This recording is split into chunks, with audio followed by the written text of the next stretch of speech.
오늘 오후 시간에는 성경의 풍습과 문화 제2과 식사와 의복에 대해서 함께 살펴보는 시간을 갖도록 하겠습니다.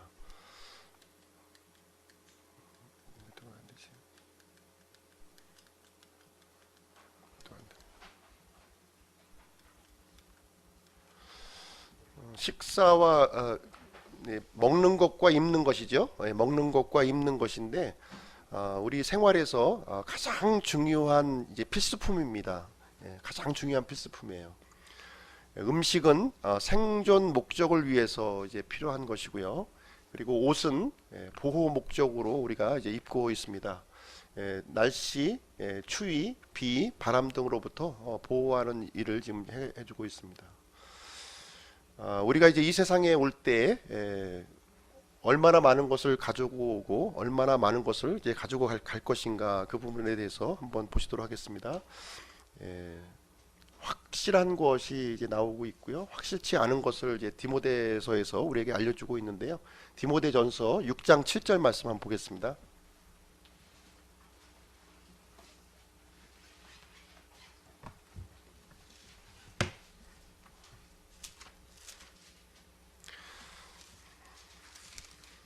디모데전서 6장 7절 8절 말씀 보겠습니다.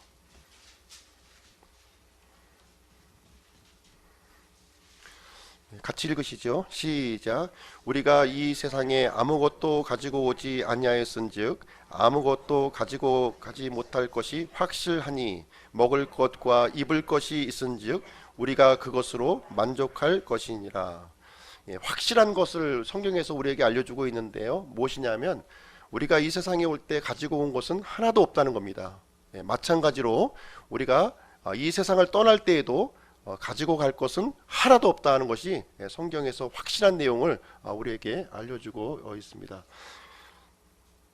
그래서 8절 말씀을 통해서 먹을 것과 입을 것이 있다면 그것으로 이제 만족하는 삶을 살라 하는 것이 이제 성경적인 가르침입니다. 우리가 이 세상을 살아가면서 많은 것을 이루려고 우리가 이제 살아가고 있어요. 또 실질적으로 많은 것을 이룬 사람들이 있습니다. 그렇지만 우리가 확실한 것은 무엇이냐면 우리가 세상에 올 때 가져온 것이 하나도 없었던 것처럼 우리가 돌아갈 때는 아무것도 우리가 이룬 무엇을 이루었다 할지라도 가져갈 것은 하나도 없다, 이렇게 성경 말씀은 우리에게 해주고 있습니다. 확실치 않은 것에 대해서 다시 한번 얘기해주고 있는데요. 17절 말씀도 한번 보겠습니다. 17절 같이 읽겠습니다. 시작. 이 세상에서 부유한 자들에게 명하여 그들이 마음을 높이지 말고 확실치 않은 재물을 신뢰하지도 오직 살아계신 하나님 곧 우리에게 모든 것을 풍성히 주사 누리게 하시는 분을 신뢰하게 하고. 그래서 부유한 자들에게 이제 하나님께서 명하고 계신데요. 부유한 사람들은 나름대로 무엇인가 성취한 사람들이에요. 그래서 이 사람들에게 이제 하나님께서 하시는 말씀이 무엇이냐면 그들이 마음을 높이지 말라는 거예요. 그 성취한 것을 가지고 자랑하지 말라, 이제 이 얘기를 해주고 있습니다. 그래서 이 세상에 이룬 것이 무엇이든지 어떤 재물이든지 어떤 명예이든지 어떤 성공이든지 그것을 확실치 않은 그런 것으로 우리에게 말씀을 해주고 있습니다. 그러나 이 먹는 것과 입는 것은 이 땅의 삶을 살아가는 동안에는 굉장히 유용하다는 거예요.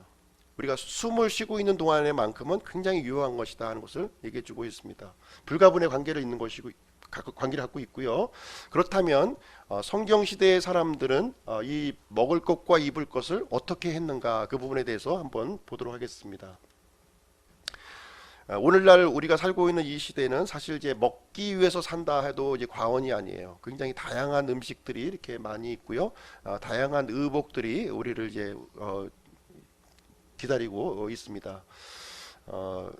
성경 시대에는 먹기 위해서 입기 위해서 살았던 것이 아니라 살기 위해서 먹어야 했고 살기 위해서 입어야 했다는 것을 이제 우리에게 말씀해주고 있습니다. 당시에 그 주식으로는요, 이제 빵을 이제 주로 주식으로 이제 삼았고요. 그리고 올리브 오일은 이제 버터 대용으로 이렇게 사용이 되었습니다. 그리고 우유와 치즈, 물고기, 꿀과 같은 이런 자연에서 나오는 그런 음식을 이렇게 섭취를 했습니다. 보편적인 채소로는 이제 밀, 보리, 콩팥, 조, 기류 같은 것이 이제 등장하고 있고요. 보편적인 과일로는 그 지역이 이제 지중해 연안에 있는 지역이다 보니까 무화과, 포도, 석류와 같은 이런 과일이 있었습니다. 어, 창세기 25장에 보시면 팥을 먹고 싶어했던 한 사람이 이제 등장을 하고 있죠. 에서입니다. 에서가 등장하는데요.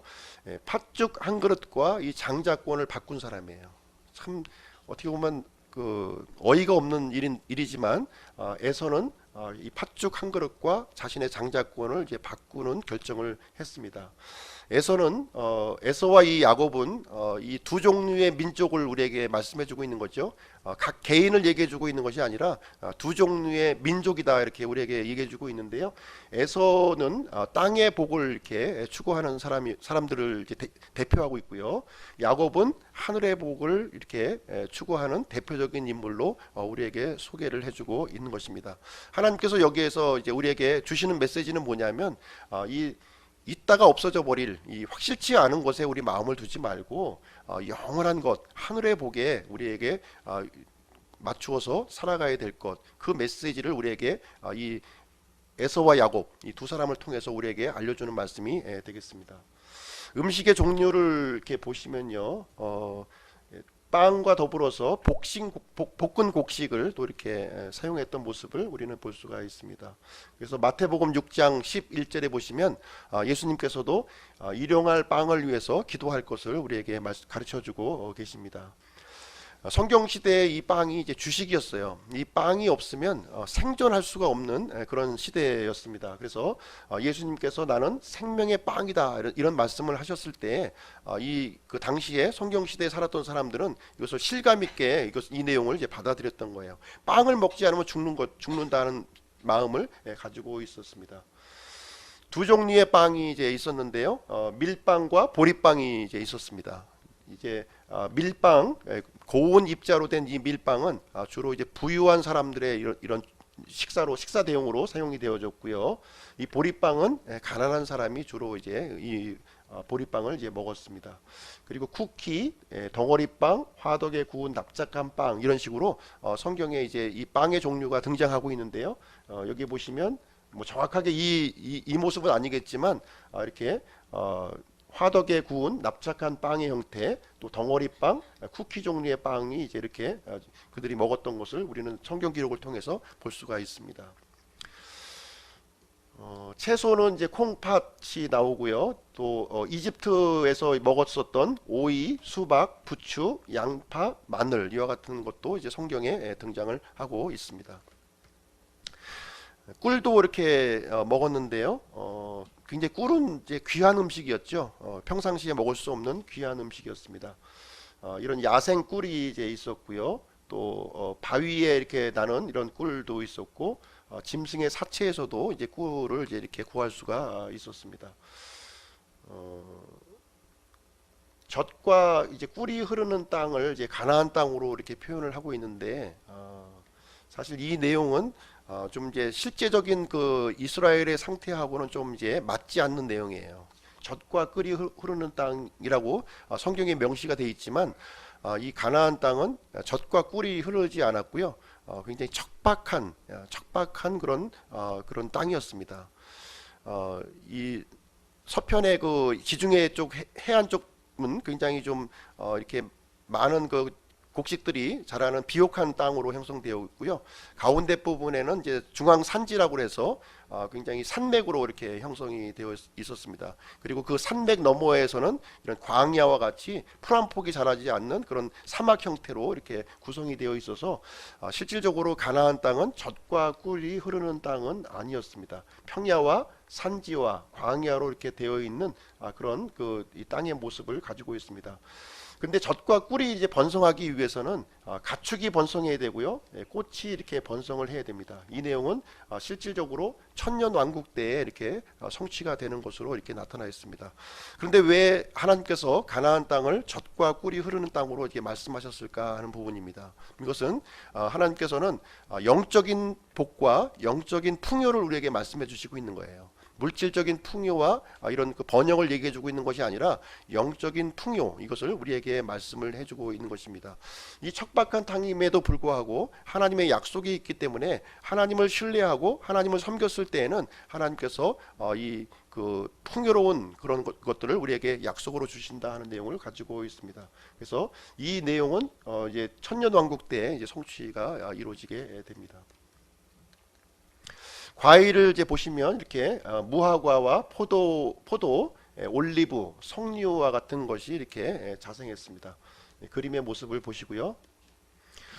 식사 도구를 이렇게 보시게 되면 오늘날에는 이제 숟가락과 젓가락 이렇게 이제 가지고 우리가 식사를 하게 되는데 이 성경 시대에는 이런 도구를 가지고 식사를 했던 것이 아니라 손가락을 이용해서 식사를 했던 모습을 우리는 이제 보게 됩니다. 액체 수프를 이렇게 찍어 먹기 위해서는 이제 빵 조각을 이용해서 이렇게 찍어 먹었고요. 이렇게 수저 대신에 손가락을 이용해서 식사를 이렇게 했습니다. 오늘날에도 보면은 이런 그 인도 같은데 보면 손으로 이렇게 식사하는 모습을 우리는 이제 보게 됩니다. 그래서 우리 하나님께서 주신 이 손가락이 이 식사를 할 수 있는 아주 유용한 도구로 이렇게 사용이 되어졌습니다. 개인용 앞접시는 없었고요. 우리는 이제 사람마다 이제 앞접시하고 국그릇, 밥그릇 다 있지만 이 성경에 보시면 개인용 앞접시는 없었고요. 이 공동의 접시, 공동의 바구니가 이제 전부였습니다. 먼저 먹는 사람이 임자예요. 그래서 빨리 이제 주워 먹으려고 이제 이렇게 했었을 겁니다. 그리고 손으로 이제 식사를 했기 때문에 식사 전후에 손을 씻는, 손 씻는 문화가 이렇게 있음을 우리는 보게 됩니다. 그리고 이제 테이블, 우리도 점심시간에 이제 테이블에 앉아서 식사를 했는데 성경 시대에는 이런 테이블이 없었고요. 땅 위에 펼쳐져 있는 돗자리가 전부였어요. 성경에서 테이블 이렇게 나오면 이것은 이제 다리가 달려 있는 테이블이 아니라 그냥 돗자리 형태의 테이블로 이렇게 이해를 하시면 되겠습니다. 이 다리가 달린 이런 테이블은 부유층들에 의해서 이렇게 사용되어져 있었고요. 대부분의 서민들은 이렇게 돗자리에 위에서 우리가 식사를 이렇게 진행을 했습니다. 식사 전후에 이렇게 이스라엘 사람들은 이제 기도하는 모습을 우리는 이제 보게 되는데요. 식사 전에도 우리가 기도를 하고 식사 후에도 그 기도를 했습니다.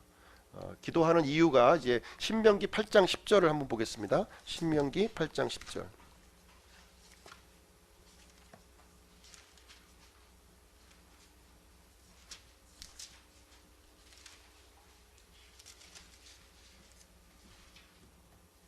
신명기 8장 10절 같이 읽겠습니다. 시작. 내가 먹어 배부르게 될 때 주 내 하나님께서 내게 주신 좋은 땅으로 인해 그분을 찬송하리라. 그래서 이스라엘 사람들은 하나님께서 이런 먹을 수 있는 이런 것들을 제공해 주셨기 때문에 식사 전에도 감사했고요. 식사 후에 배부른 뒤에도 하나님께 감사하는 기도를 이렇게 드렸습니다. 오늘날에는 이제 식사 후에 이제 양치질을 하시죠. 치실로 이렇게 하시는 분도 있고 이제 양치질을 하게 되는데 성경 시대의 사람들은 오늘날처럼 양치질은 안 했던 것 같아요. 성경에 보면 양치질했다는 그 기록이 전혀 나오고 있지 않은데요. 왜냐하면 이제 당시에는 설탕을 거의 먹지 않았던 겁니다. 오늘날에는 설탕을 많이 먹다 보니까 꼭 양치질을 좀 해서 보호를 해야 했습니다. 그래서 성경 시대에 만약에 치과를 차렸다면 아마 굉장히 가난하게 살았을 겁니다. 손님이 없으니까 가난할 수밖에 없죠. 그래서 설탕을 이제 먹지 않아서 오늘날보다는 좀 충치가 좀 이제 덜했을 것을 우리는 생각해 볼 수 있습니다. 두 종류의 음식을 한번 보겠습니다. 빵은 가장 중요한 음식이었고요.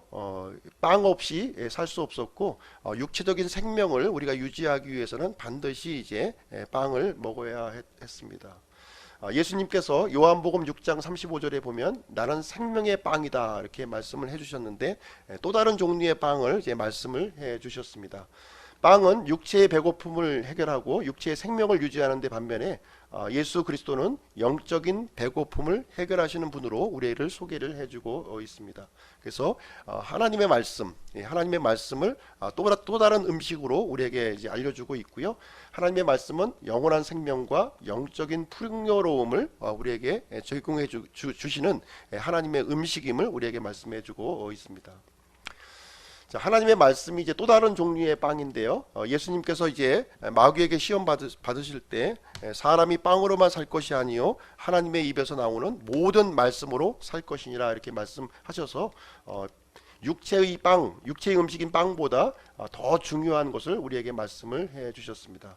욥기 23장 12절 한번 읽어보겠습니다. 욥기 23장 12절.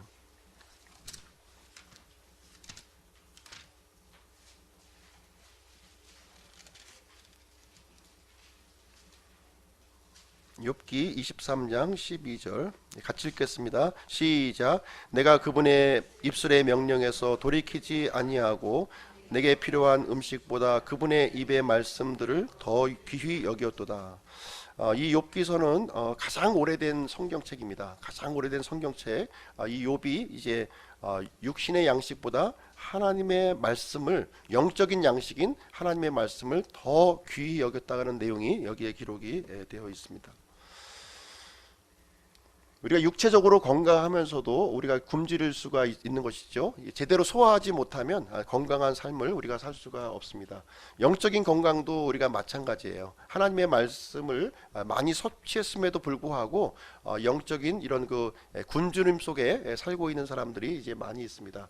오늘날 인터넷이나 유튜브를 통해서 하나님의 말씀이 홍수와 같이 범람하고 있지만 실질적으로 영적인 이런 굶주림 속에 지금 그 많은 풍성한 말씀에도 불구하고 굶주림 속에 살고 있는 그 상황을 우리는 이제 보게 되는데요. 영적인 건강을 위해서는 듣기, 읽기, 말하기, 공부하기, 묵상하기, 순종하기 이렇게 좀 이 하나님의 말씀을 복합적으로 우리가 받아들여야 된다는 거예요. 우리가 편중돼서 하나님의 말씀을 취하는 것이 아니라 종합적으로 하나님의 말씀을 취해야 한다는 사실이에요. 듣기만 해서도 안 되는 것이고요. 또 읽기만 해서도 안 되는 것이고 또 말하기만 해서도 안 되는 것이고요. 공부하기와 묵상하기와 순종하기가 이게 수레바퀴와 같이 이렇게 같이 맞물려서 움직여 갈 때 영적인 건강을 우리가 얻을 수가 있습니다. 하나님의 말씀을 이렇게 많이 들었는데 내가 왜 이렇게 영적으로 배고플까 하는 것을 생각을 해보면 이 말씀의 수레바퀴를 우리가 제대로 복합적으로 적용하지 않고 있기 때문에 그런 것입니다.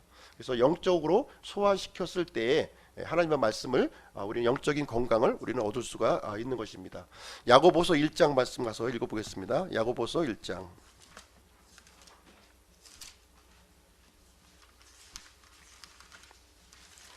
야고보서 1장 22절부터 25절입니다.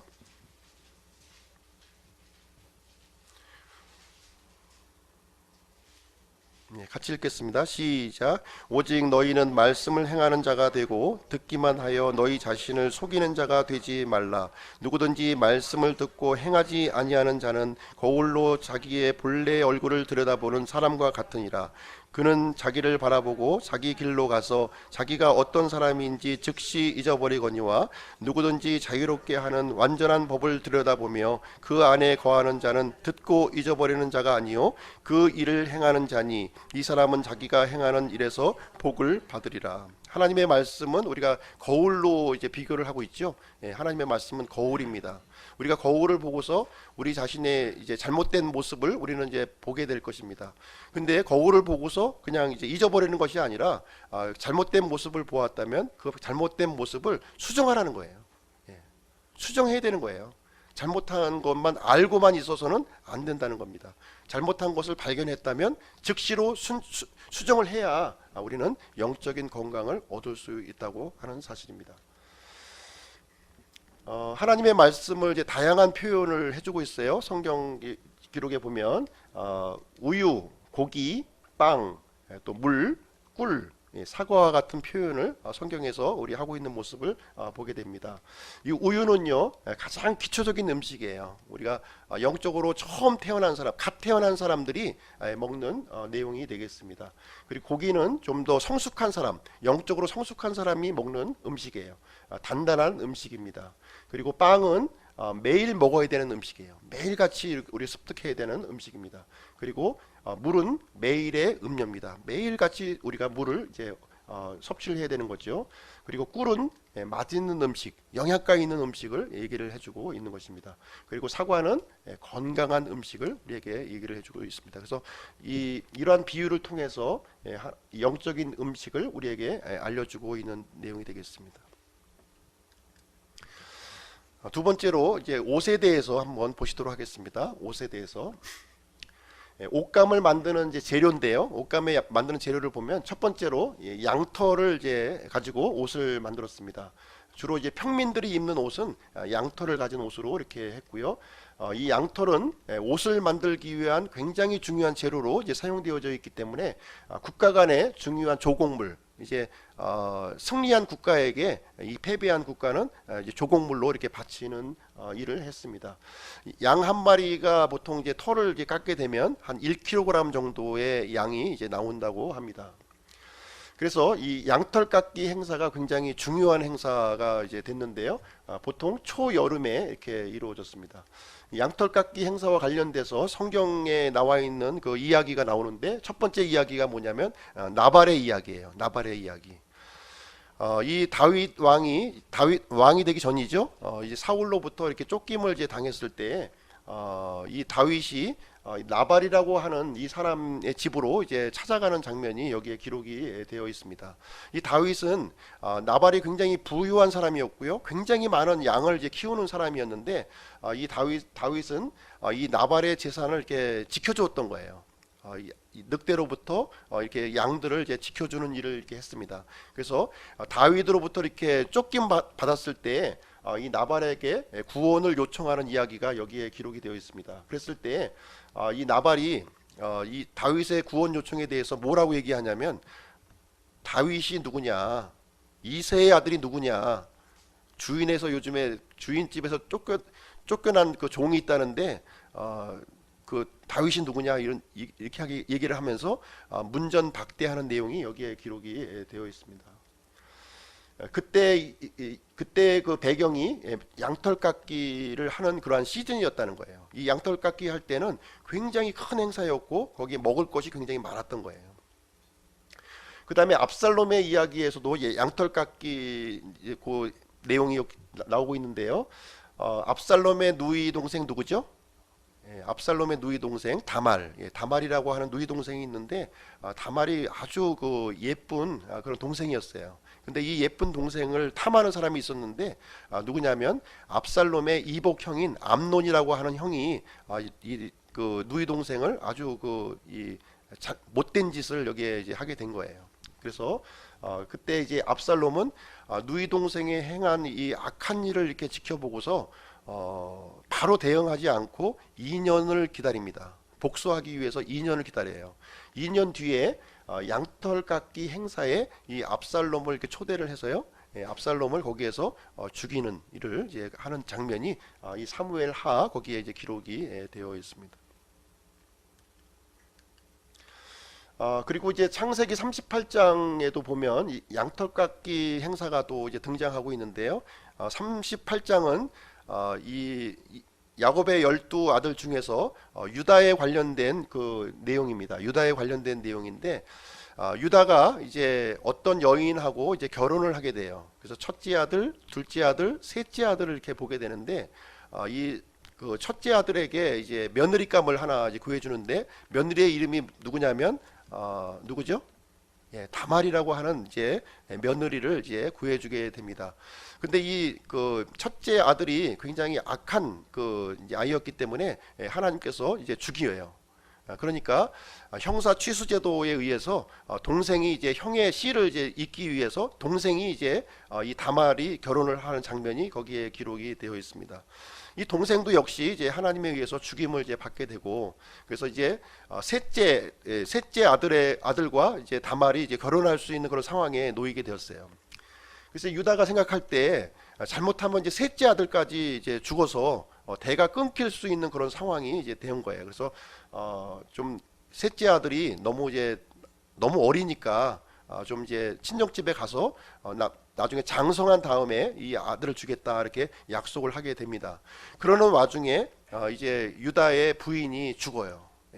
그러니까 유다의 부인이 죽게 되니까 두 아들도 잃었고요. 또 한 명의 아들은 너무 또 어리고 또 그나마 또 이제 다말 며느리가 잘못 들어와 가지고 완전 집안이 풍지박산 나는 그런 상황에 지금 놓인 겁니다. 그래서 아주 그 우울함에 이게 빠지게 되었는데 그때 한 친구가 와서 이렇게 위로하는 장면이 거기에 이제 등장해요. 12절에 이제 나와 있는데요.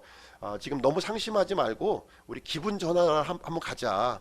지금 양털 깎기 행사가 지금 진행하고 있는데 거기 가서 기분 전환 좀 하고서 한번 돌아오자 하는 내용이 여기 이제 12절에 내어 있는 내용이 있습니다. 그래서 성경 시대에는 이 양털 깎기 행사가 굉장히 큰 행사예요. 예, 굉장히 큰 행사고 아주 그 먹을 것도 오늘날로 얘기하면은 각종 이제 자치단체에서 이런 그 풍물 행사와 같은 그런 아주 큰 지방의 큰 행사로 이제 자리 잡고 있었습니다.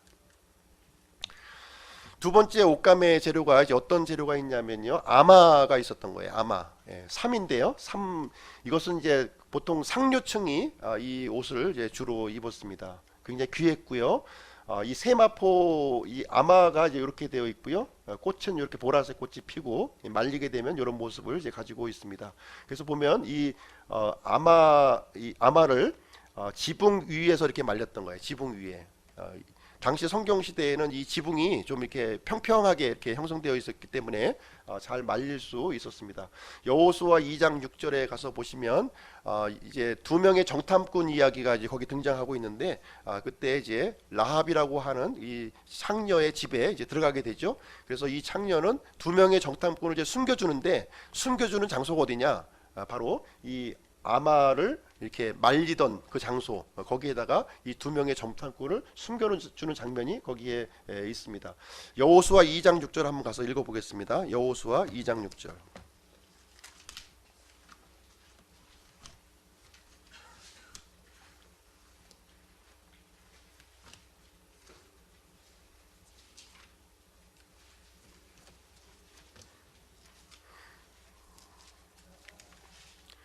여호수아서 2장 6절.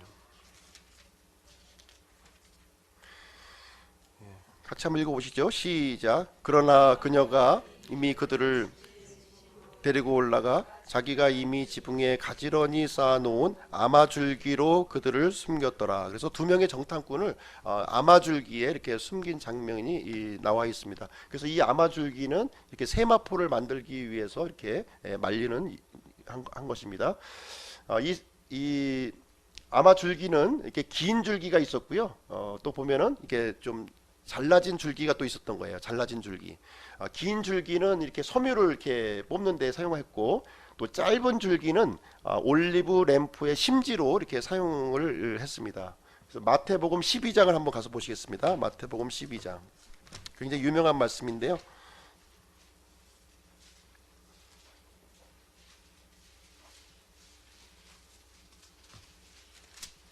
마태복음 12장 20절.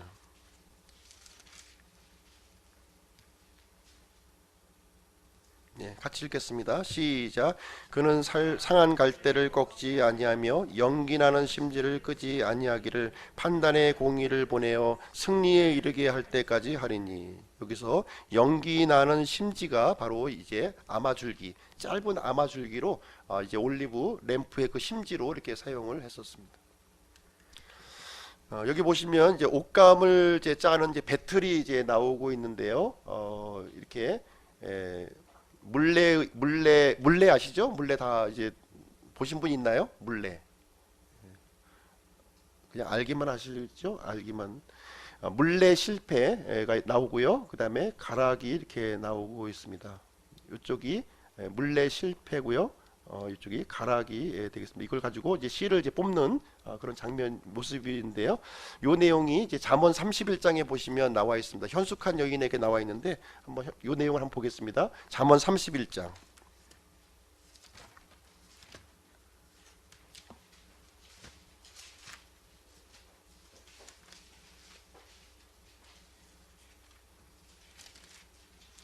잠언 31장 19절.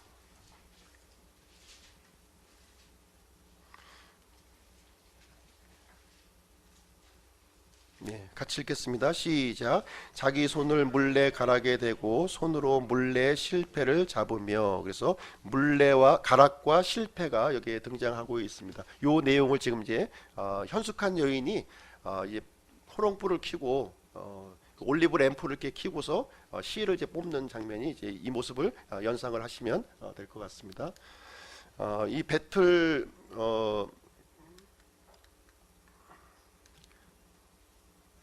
이 배틀이 이제 두 종류의 배틀이 있는데요. 하나는 수평형 배틀이 있고요. 이렇게 수직형 배틀이 이렇게 있습니다. 그래서 보통 이제 팔레스타인에서는 이렇게 수직형 벨트를 이제 수직형 벨트를 주로 사용했습니다. 이렇게. 옷의 종류에 대해서 잠깐 말씀드리도록 하겠습니다. 옷의 종류는 속에 입는 옷이 이제 이렇게 있었고요. 가장 안쪽에 입는 옷이 되겠습니다. 이 속옷은 가장 안쪽에 입는 옷이에요. 보통 이제 성경에 보시면 벌거벗은 몸이라고 이제 등장하게 되는데, 이 속옷을 이제 허리 부분을 이렇게 동여 가지고서 중요 부위를 가리는 형태로 이렇게 속옷이 이제 되어 있고요. 다양한 형태로 존재하는데, 이렇게 허리 부분을 동여낸 것을 입은 옷을 벗은 몸이라고 한 거예요. 그래서 완전히 벗은 나체의 몸이 아니라 벗은 몸 하면은 이 그 허리 부분만 이렇게 그런 그 속옷을 입은 형태를 이제 지칭한다, 이렇게 보시면 되겠습니다. 보통 일반적으로는 이 속에 받쳐 있는 옷을 튜닉이라고 이렇게 했고요. 다양한 형태가 존재했어요. 부유한 사람들은 좀 이렇게 이 긴 소매와 이렇게 좀 긴 그 의복을 좀 사용했고요.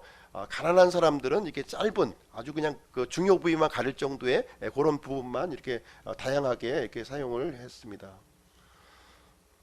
그래서 예수님께서 십자가에 못 박히셨을 때 병사들은 속옷을 가지고 제비를 뽑았는데 통으로 지었다, 이렇게 얘기하고 있습니다. 이 속옷을 얘기해주고 있는 거예요. 이 튜닉을 서로 나누려고 이렇게 했었던 모습을 우리는 볼 수가 있습니다. 그 다음에 이제 이 띠가 있는데요. 요즘에 얘기로 하면 이제 벨트가 되겠습니다. 이제 보통 이제 성경 시대의 옷 입는 옷은 그냥 자루라고 보시면 돼요. 자루인데 자루를 이제 덮어 씌우는 식의 형태다 보니까 이제 헐렁헐렁한 거예요. 그래서 벨트를 이제 이렇게 조였습니다. 넓은 벨트와 같았고요. 그래서 이 띠가 없으면은 이 튜닉은 느슨하게 이렇게 되었던 것입니다. 그래서 이 띠는 돈을 보관하거나 이제 칼을 고정하는 용도로 나중에 이제 사용이 되어져 있었습니다. 이 띠도 두 종류의 띠가 있었던 거예요. 가죽으로 된 띠가 있었고, 그 다음에 아마포로 된 띠가 있었어요. 그래서 아마포로 된 띠는 보통 이제 제사장이나 귀족들이 사용하는 그런 띠였고요. 그리고 엘리야나 침대 요원 같이 이렇게 가난한 사람들, 그런 사람들은 이렇게 가죽띠를 이렇게 사용했습니다. 그래서 가죽띠를 하고 있으면 좀 형편이 좀 가난한 사람이구나, 이렇게 보시면 되고, 아마포띠를 했다면 좀 부유한 사람이다, 이렇게 보시고서 보시면 되겠습니다. 그리고 허리띠의 의미를 보시면, 우리가 허리띠를 동이고서 우리가 일을 시작을 하잖아요. 그렇기 때문에 준비가 완료된 상태를 얘기를 해주고 있습니다. 그리고 에레미야 13장 이렇게 말씀을 보시면 이제 소유권을 의미할 때에도 이 띠를 이제 사용을 해주고 있습니다. 몸하고 완전히 밀착됐다는 의미를 가지고서 내 소유라고 하는 의미를 또 이제 가지고 있습니다. 그리고 이제 겉에 이제 또 입는 옷이 있었는데요. 이것을 보통 이제 망토라고 이제 부르기도 하고요. 이렇게 겉옷이라고 이렇게 부르기도 이렇게 했습니다. 이 겉옷의 용도를 보면 대체적으로 이렇게 담요 같이 생긴 거예요. 겉옷은 담요 같이 생겨서 몸을 이제 칭칭 감는 형태로 이제 되어져 있었고요. 그래서 바람과 비, 열기, 추위로부터 사람을 보호하는 그런 용도로 사용되어졌고, 또 이렇게 누가복음에 보시면 이 겉옷을 가지고서 이 곡식을 운반하는, 곡식을 담아 가지고 이렇게 운반하는 용도로 이렇게 사용이 되어져 있었습니다. 그래서 겉옷의 의미를 이렇게 보시면, 겉옷도 보면은 그 사람의 그 신분과 그런 어떤 그 재산 정도에 따라서 다양하게 이렇게 형성되어져 있었고요. 대체적으로는 이제 덮는 의미를 이제 가지고 있었습니다. 그래서 옷과 이불의 두 가지 용도를 갖고 있었습니다. 그리고 이 겉옷에는 이제 특별한 또 의미를 이제 성경에서는 부여하고 있는데요.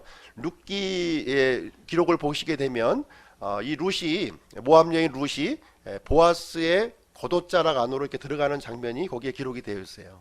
이 내용은 무엇이냐면 그 사람의 보호 속으로 내가 들어간다는 거예요. 다시 말하자면 청혼의 의미를 이제 갖고 있는 것입니다. 남자의 거독자락에 이렇게 내가 들어간다고 하는 것은 그 사람과 청혼할 의사를 이렇게 표현하는 내용이 이제 가지고 있는 것입니다.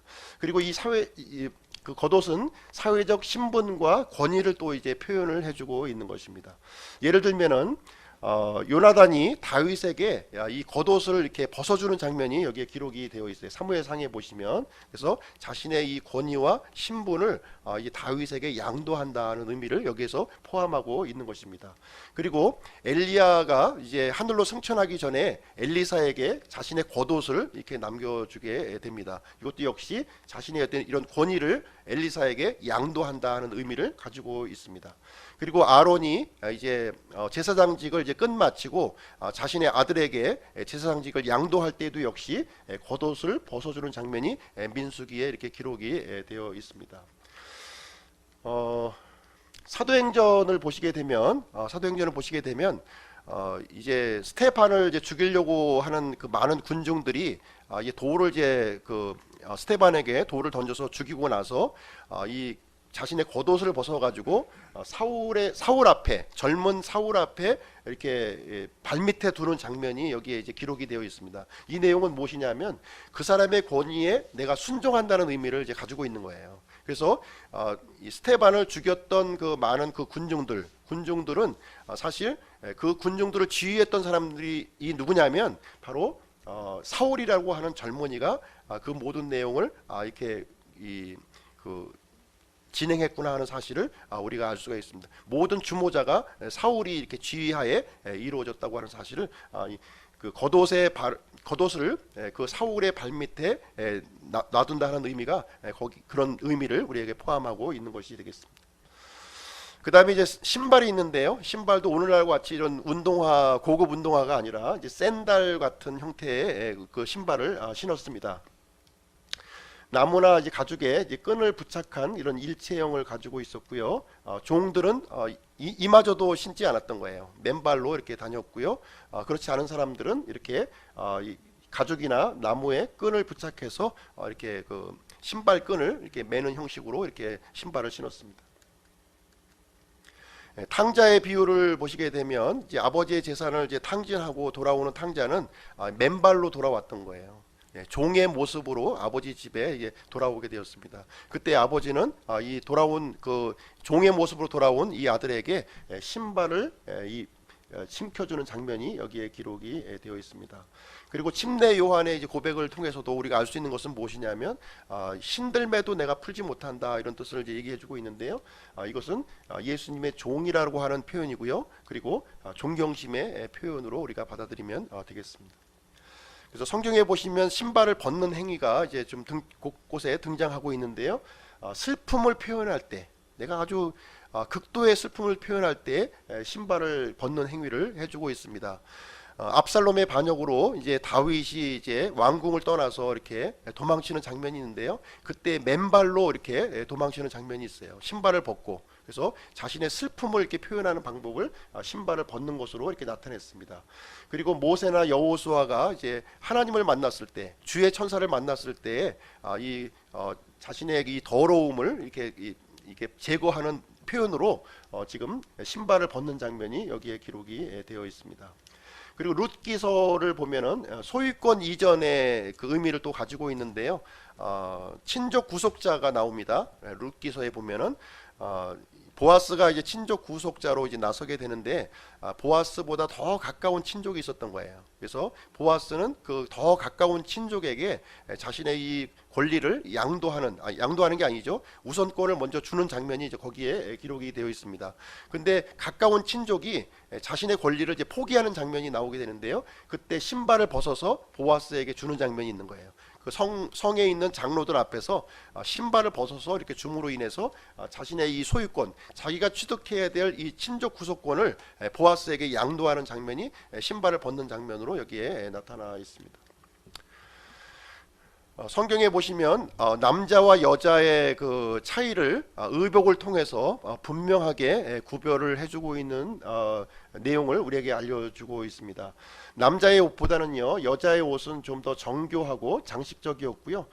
이 속옷도 좀 긴 튜닉, 남자들보다는 좀 긴 튜닉을 이렇게 입었고, 그리고 이제 겉에 있는 겉옷도 긴 망토 옷을 이렇게 입었습니다.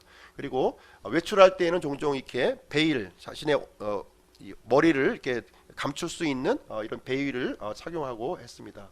그래서 성경에서 우리에게 분명하게 알려주시는 내용은 뭐냐면 남자와 여자는 구별된 옷을 입어야 한다는 거예요. 예. 저 옷은 남자 옷이구나, 저 옷은 여자 옷이구나 하는 것이 분명한 이런 구별을 가져야 된다고 하는 사실입니다. 소녀는 소년 같은 옷, 소녀는 소녀 같은 옷, 남자처럼 보이고 남자처럼 입고 남자처럼 행동한다는 거예요. 여자처럼 보이고 여자처럼 입고 여자처럼 행동하는 것. 이 옷이 그 역할을 해준다고 성경은 우리에게 분명하게 알려주고 있습니다. 네. 성경에 보시면 이제 두 종류의 옷이 이제 등장하고 있는데요. 최초의 옷입니다. 최초의 옷인데요. 이 최초의 옷, 사람은 이제 짐승하고 다른 부분이 옷을 입는다는 거죠. 예, 옷을 분명하게 입는다는 건데 옷의 기원이 죄를 가리는 용도에 있다는 거예요. 죄를 가리는 용도. 물론 추위와 더위로부터도 가리긴 하지만 1차적인 뜻은 죄를 가리는 용도로 사람은 이제 옷을 입게 되었다. 옷의 기원을 얘기해 주고 있습니다. 사람이 만든 옷이 이제 대표하는 것이 무화과 나무 잎이고요. 하나님께서 제공해 주신 옷을 대표하는 것이 짐승의 가죽 옷이 되겠습니다. 그래서 무화과 나무 잎은 사람이 만든 방법이에요. 사람이 만든 방법입니다. 그래서 자신을 위해서 만들었고요. 자신의 죄를 이렇게 가리려고 했습니다. 여기에는 피의 흘려짐이 요구되지 않았습니다. 그래서 이 사람이 만든 이 무화과 나무 잎 옷은 하나님의 눈앞에서 여전히 죄악되고, 물론 가리긴 했지만 하나님이 보실 때는 벌거벗은 모습으로 보이셨다고 하는 사실입니다. 그러나 하나님께서 제공해 주신 옷은요 하나님의 방법으로 이루어졌고요, 또 사람들을 위해서 우리에게 주신 옷이 되겠습니다. 이것은 은혜로 사람의 죄를 가려 주셨습니다. 여기에는 피의 흘려짐이 요구되었다는 거예요. 피의 흘려짐이. 그래서 짐승이 죽어짐을 통해서 이 옷이 우리에게 제공이 되었습니다. 그래서 이 하나님께서 제공해 주신 옷을 통해서 사람의 죄가 용서되었고, 이게 완전히 하나님 앞에서 이렇게 벌거벗지 않은 옷을 입은 모습의 상태가 되었습니다.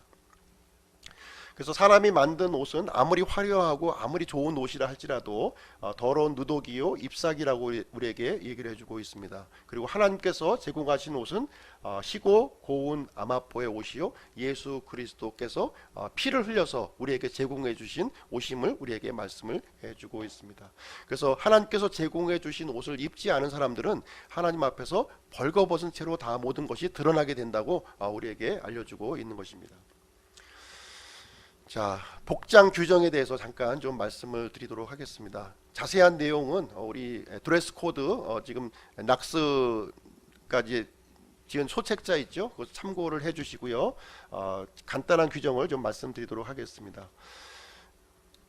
하나님의 말씀과 옷차림의 관계, 굉장히 밀접한 관계에 있다는 거죠. 하나님의 말씀과 이 복장은 굉장히 밀접한 관계가 있어요. 하나님의 말씀을 받아들이면 옷을 입는다는 겁니다. 그리고 뚜렷이 구별된 남녀의 옷을 입게 된다는 것입니다. 우리의 믿음이 점점 성장되면서 이런 하나님의 말씀에서 가르쳐 주시는 분명한 뜻이 나의 이 복장을 통해서 이렇게 드러난다고 하는 사실이에요. 그런데 하나님의 말씀을 거절하게 되면 옷을 벗는다는 거예요. 옷을 벗어요. 그리고 남녀가 구별되지 않은 옷을 입는 그런 형태로 나타난다는 것입니다. 그래서 하나님의 말씀과 우리 복장 규정은 굉장히 밀접하게 우리에게 연관이 되어 있는 것입니다. 왜 그러냐면 이 옷 자체가 이 죄와 연관이 되어 있기 때문에 그래요. 그래서 양심적으로 우리가 알고 있기 때문에 하나님의 말씀이 들어오는 순간 이러한 이 특징들이 밖으로 이렇게 표출되는 모습을 우리는 볼 수가 있습니다. 그래서 하나님의 말씀은 그리스도인들의 행동 잣대이고요, 특별히 옷차림의 행동 잣대를 우리에게 알려주고 있는 것입니다. 성경에서 옷차림에 대한 이 가르침은 분명치 않습니다. 분명하게 이렇게 입어야 된다고 하고 하는 어떤 특별한 규정은 성경에 없어요. 그런데 우리 성경 말씀을 통해서 우리가 알 수 있는 것은 무엇이냐면 이 가죽옷, 최초에 하나님께서 만들어 주신 이 가죽옷은 하나님과의 관계를 회복하는 용도로 우리에게 주셨다는 거예요. 이 가죽옷이 영어 표현으로 보면은 이 스킨 코트로 되어 있는 거예요. 예, 그리고 사람들이 만들었던 이 무화과 나무 잎은 에이프론으로 되어 있어요. 그래서 이 코트라고 하는 것은 우리 몸 전체를 이렇게 이 덮어주는 그런 역할을 해주고 있는 모습을 우리는 보게 되는 것입니다. 그리고 누가복음 8장에 보시면 군단막이 들린 사람이 이제 등장하고 있는데요. 처음에 이 군단막이 들린 이 사람은 옷을 다 벗고 있었어요. 예, 아마 이제 그 속옷만 입고 있었겠죠. 예, 그러나 예수님을 만난 뒤에는 정신이 온전하게 되고 옷을 차려입는 모습으로 변화된 모습을 누가복음을 통해서 우리는 볼 수가 있습니다. 그리고 부활하신 예수님을 만난 베드로도 처음에 물고기 잡을 때에는 이 벌거벗은 몸으로 이렇게 있었던 거예요. 그런데 예수님을 만나는 순간 그 겉옷을 이렇게 차려입는 모습을 우리는 발견하게 됩니다. 그래서 성경에서 가르쳐 주는 것은 사실 이제 외적인 치장보다는 이 내면의 아름다움을 더 이제 강조를 이제 해주고 있는 부분이 되겠습니다. 그렇다고 해서 외적인 이런 이 복장 규정은 완전히 무시해도 좋으냐 하는 것은 아니라고 하는 부분을 우리는 성경을 통해서 우리는 또 배울 수가 있는 것입니다. 예를 들면은 이 가증한 것들이라고 하는 표현을 이제 해주고 있는데요. 성경에 76회가 나오고 있다고 그래요. 이 하나님께서 아주 가증하게 여기는 것들이 있는데요. 이 가증한 것들의 이런 요소 중에서 맨 마지막에 보시게 되면 이성의 옷을 입는 것을 하나님께서는 가증하게 여기고 있다는 것입니다. 이 이성을 구별하는 그 요소를 이제 구별된 옷, 남자와 여자의 구별된 옷은 분명하게 입어야 되는데 이것을 구별하지 않는 유니섹스의 옷은 하나님께서 굉장히 가증스럽게 여기고 있고요. 오늘날 현대에서는 굉장히 이것을 패션이라는 이름으로 우리에게 받아들여지고 있지만 성경은 여전히 이 부분에 대해서는 분명한 메시지를 우리에게 주고 있습니다. 전 세계적으로 공통되는 이제 픽토그램이 있죠. 남자의 모습과 여자의 모습이에요. 이것은 하나님을 성경을 믿는 사람이나 안 믿는 사람이나 동일하게 받아들여지는 거예요. 굳이 성경을 믿는 사람에 국한된 얘기가 아니라 전 세계적으로 모든 그 사람들에게 통용되는 픽토그램이 있는데 누가 봐도 이것은 여자고 이것은 누가 봐도 남자의 모습이다 이렇게 표현해주고 있어요. 그래서 이것이 공통된 이런 전 세계적으로 공통된 남자의 복장, 여자의 복장을 우리에게 알려주고 있는 것입니다. 성경은 옷차림에 대해서 명확하게 말하지 않습니다. 각자가 하나님과의 관계에서 결정할 부분이에요. 각자의 믿음으로 이렇게 결정합니다. 그래서 어떤 교회에서는 이제 그 복장 규정에 대해서 이렇게 아주 정확하게 알려주는 그런 교회가 있어요. 또 그렇지 않은 그런 교회도 있습니다. 그래서 저는 개인적으로 생각할 때 이 교회가 이 복장 규정을 이게 세세하게 알려줄 필요는 없다 이렇게 생각을 하고요. 각자가 개인의 믿음에 따라서 하나님의 말씀에 따라서 반응하는 것이 온당하다 저는 생각을 합니다. 옷차림을 갖고 우리는 판단을 해서는 안 되는 것이고요. 그러나 믿음이 점점 성숙할수록 우리는 이제 덮는 쪽으로 나아가는 것을 우리는 이제 발견해 볼 수가 있는 것입니다. 최소한의 가이드라인을 제가 좀 말씀드린다면 하나님의 말씀을 행동 잣대로 삼았으면 좋겠다 하는 말씀을 이제 드리고요. 가능하면 남자는 바지, 여자는 치마를 권장한다는 거예요. 왜 그러냐면 믿지 않는 사람도 여자의 복장이 치마라고 얘기하고 있는데 우리 믿는 사람이 여자의 복장은 바지다 이렇게 주장을 하면 이건 안 맞는 얘기거든요. 이건 믿지 않는 사람의 수준에서도 안 통하는 얘기를 우리가 받아들일 수는 없는 것이기 때문에 최소한도 남자는 바지, 여자는 치마를 권장한다. 예외는 존재합니다. 예를 들어서 체육대회를 한다. 그럼 당연히 바지를 입고 와야 되겠죠. 또 주방에서 일을 한다. 그러면 바지를 입고 오셔야 될 겁니다. 그래서 특별히 어떤 이런 특별한 사유가 있을 때에는 예외로 하지만 그렇지 않은 경우에는 우리는 남자는 바지, 여자는 치마. 왜 자꾸 이 유행가 가사가 생각나는지 모르겠네요. 어쨌든 간에 남자는 바지, 여자는 치마를 저는 이제 권장을 함을 이제 말씀을 드리도록 하겠습니다. 성경에서 벌거벗음의 기준을 우리에게 또 기록한 내용이 있어요. 그걸 한번 찾아서 한번 읽어보시도록 하겠습니다. 벌거벗음의 기준을 한번 보겠습니다. 출애굽기 28장을 한번 가서 보시겠습니다.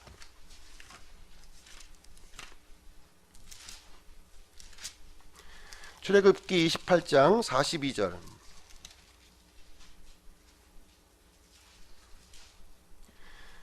같이 읽겠습니다. 시작. 또 그들을 위하여 아마로 반바지들을 만들고 그것들이 허리에서부터 발 이리까지 이르게 하여 그들의 벌거벗음을 덮게 할지니라.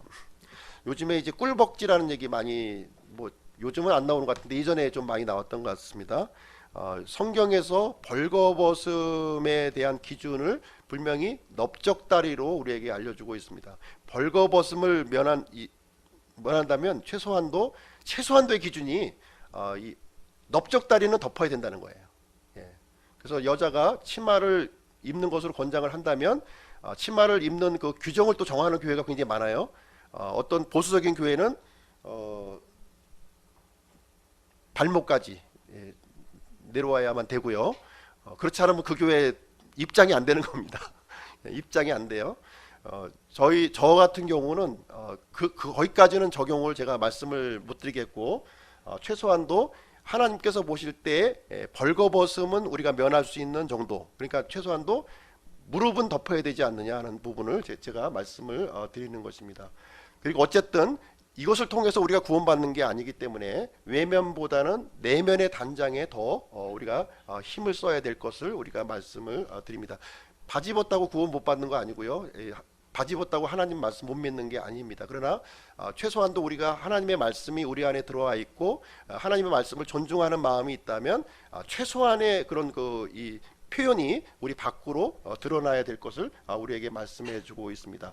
그래서 기준을 제가 이제 말씀을 드린다면 면접할 때의 복장, 그 정도면 우리가 하나님 앞에 나오는 복장이 아니겠는가 하는 생각을 저는 가져요.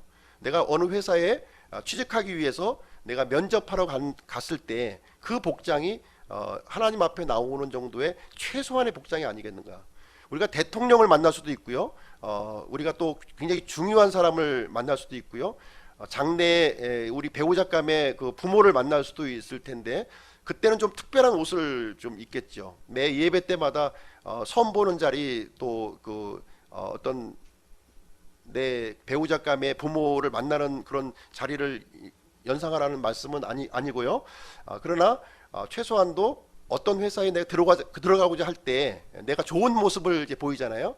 그런 정도 면접 시의 복장 정도가 우리 예배 때 나올 수 있는 최소의 복장이 아니겠는가 하는 생각을 갖습니다. 그러나 이 복장만 갖추고 내면의 단정함을 또 잃어버린다면 또 그것은 또 의미가 없겠지요. 그래서 그런 부분을 좀 우리가 하나님 앞에서 이렇게 잘 심사숙고해서 이렇게 결정을 해주시면 될 것 같습니다. 좀 어려운 얘기였는데 제가 좀 떠듬떠듬 거리면서 제가 좀 말씀을 드렸습니다. 이제 형제님보다는 이제 자매님들에게 사실 이제 복장 규정이 많이 이렇게 또 적용이 되다 보니까 제가 좀 조심스럽게 이제 말씀을 드렸는데 어떻게 받아들일지는 모르겠습니다.